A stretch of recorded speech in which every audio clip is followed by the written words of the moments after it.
අද පටන් අටපට්ටම නරඹන උදවියට තෑගි දිනා ගන්න පුළුවන් බව දන්නවනේ. හැබැයි ඉතින් ඒකට මුල ඉඳන් අටපට්ටම නරඹන්න සිද්ධ වෙයි. බලන්න තාරාවෙක් වගේ නෙවෙයිද කියලා මේ ගස්ලබු තාරාව හිටිය අවිස්සාවේල්ලේ සෙබස්තියන් මහත්තයාගේ වත්තේ. විජිත අබේවික්‍රම මහත්මයාගේ ආරංචියකට කැමරාවට අසු කරගත්තේ ජූඩ් රෝෂන්. කැලණිවැලි දුම්රිය මාර්ගයේ අටියන්තොටට ගමන් කරන කාලේ නම් කරවනැල්ල දුම්රිය ස්ථානයෙන් බහින්ට තිබුණා. බෝගල පතලේ මිනිරන් කොළඹගෙන ආවේ කැලණිවැලි දුම්රිය මාර්ගයෙන්. පස්සේ කාලේ පතලේ වැඩ අඩපණ වුණා. වෙනත් ප්‍රවාහන සේවාවන් දියුණු වුණා. වර්ෂ 1926 දී ආරම්භ වුණු දුම්රිය සේවය 1946 දී වහන්ට සිද්ධ වුණා.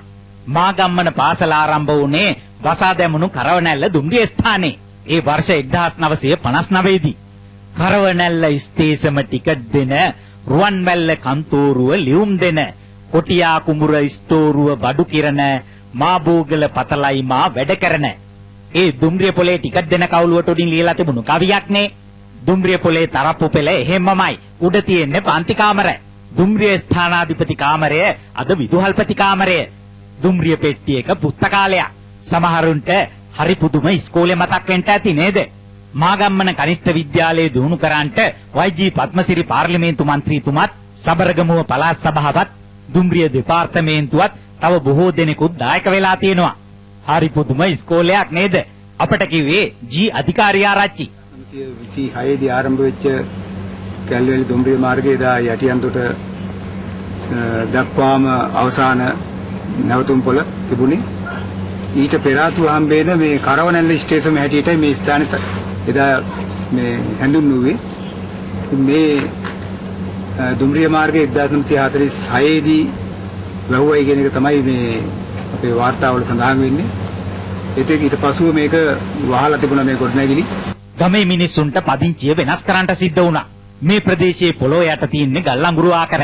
ඒ නිසා පදිංචිය අනතුරුදායකයි. ගමේ ජනතාවගෙන් 80%කට වැඩි පිරිසකට වෙනත් ප්‍රදේශයක නිවාස ලබා දුන්නා.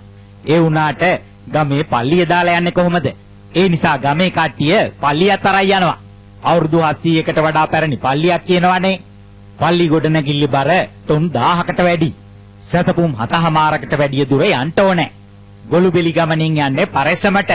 පල්ලියක්නේ. සීනුව අල්තාරය ඇතුළු පල්ලිය ප්‍රවාහනය කරන්නට යුරෝ ලක්ෂ 30කට වැඩිය වැය වෙලා තියෙනවා. කොච්චර වියදම් ගියත් ගමේ අයට හරි සතුටුයි. අපේ පල්ලිය ආයෙත් අපි ළඟම. කෑම වෙලාව හරි. අනිකට ඔක තියන්න.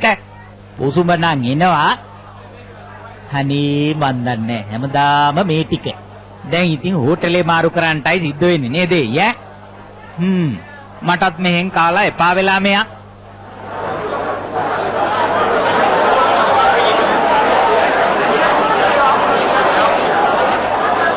ඔන්න බලන්න අන්ට ගෙනත් දුන්න නම් බුන්ට වතුර ටිකක් ගෙනත් තියන්න පුරුදු වෙලා නැති ඇති ඈ.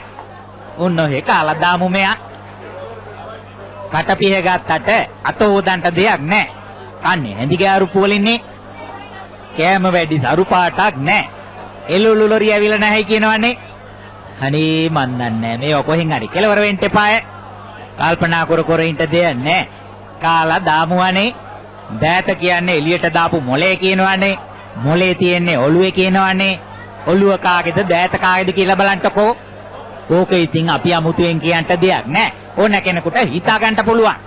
අපිට බලා ඉන්න තියෙන්නේ දෑත සහ ඔළුව අතර සම්බන්ධය විතරයි.